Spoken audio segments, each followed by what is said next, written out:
Start. Modi सरकार के दूसरे कार्यकाल में बुधवार को हुआ केंद्रीय मंत्रिमंडल का पहला फेरबदल किसी भी लिहाज से सामान्य या छोटा नहीं कहा जा सकता।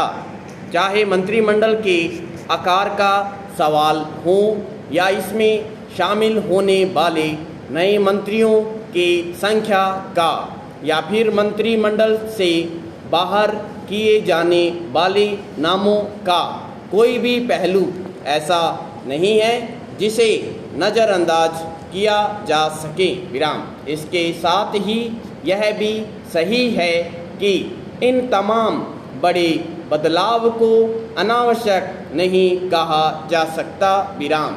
देश जिन असाधारण चुनौतियों और ऐतिहासिक उथल पुथल से गुजर रहा है उसके मद्देनज़र प्रधानमंत्री का अपनी टीम को दुरुस्त करना, उसे मजबूत बनाने की कोशिश करना स्वाभाविक ही है। इस लिहाज से सबसे ज़्यादा ध्यान खींचता है मंत्रिमंडल के 12 सदस्यों की छुट्टी करना। विराम।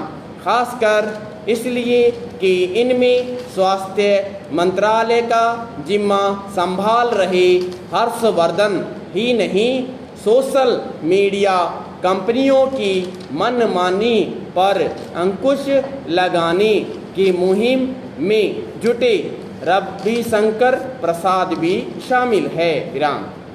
हर्षवर्धन का कोरोना की दूसरी लहर के बीच देखी गई बदइंतजामी की भेंट चढ़ना स्वाभाविक माना जा सकता है, लेकिन रविशंकर प्रसाद का जाना मन में यह सवाल पैदा करता है कि क्या उन्हें ट्विटर जैसी कंपनियों की नाराजगी और अमेरिका सहित दुनिया भर में सरकार की कथित तौर पर खराब होती छवि का फल भुगतना पड़ा है। अगर ऐसा है तो क्या यह माना जाए कि अब सोशल मीडिया कंपनियों के प्रति सरकार के रुख में कोई नरमी आने वाली है? कुछ निहित स्वार्थी तत्व ऐसा माहौल बनाने की कोशिश कर सकते हैं, लेकिन यह समझना जरूरी है कि नीतियों पर अमल की शैली को लेकर जो भी मतभेद हों, कोई सरकार अपनी इस नीति में छूट नहीं दे सकती कि देश की सीमा के अंदर हर किसी को यहाँ का कानून सिरोधार्य रखकर चलना पड़ेगा। विराम।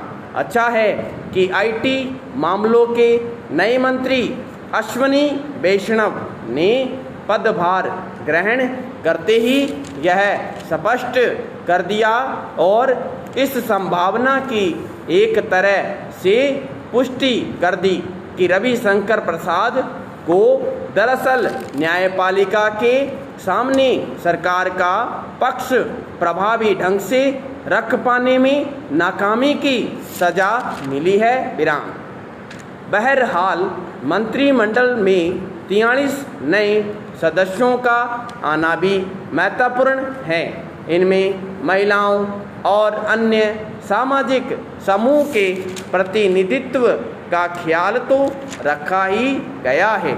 आने वाले चुनावी चुनौतियों का भी पूरा ध्यान रखा गया है। विराम। उत्तर प्रदेश से 14 मंत्रियों का होना इसी बात की ओर इशारा करता है, मगर चाहे जो भी बदलाव कर लिए जाएं और उसके पीछे जो भी बड़े या छोटे आधार बताए जाएं, अंतिम विश्लेषण में इन सब की सार्थकता की एकमात्र कसौटी है सरकार का प्रदर्शन।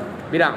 कार्यकाल के मध्य में आकर अगर प्रधानमंत्री ने अपनी टीम का करीब करीब काया पलट करने की ज़रूरत महसूस की है तो उसका औचित्य कार्यकाल के अगले हिस्से में सरकार के बेहतर प्रदर्शन से ही सिद्ध हो सकता है। संपूर्ण विराम।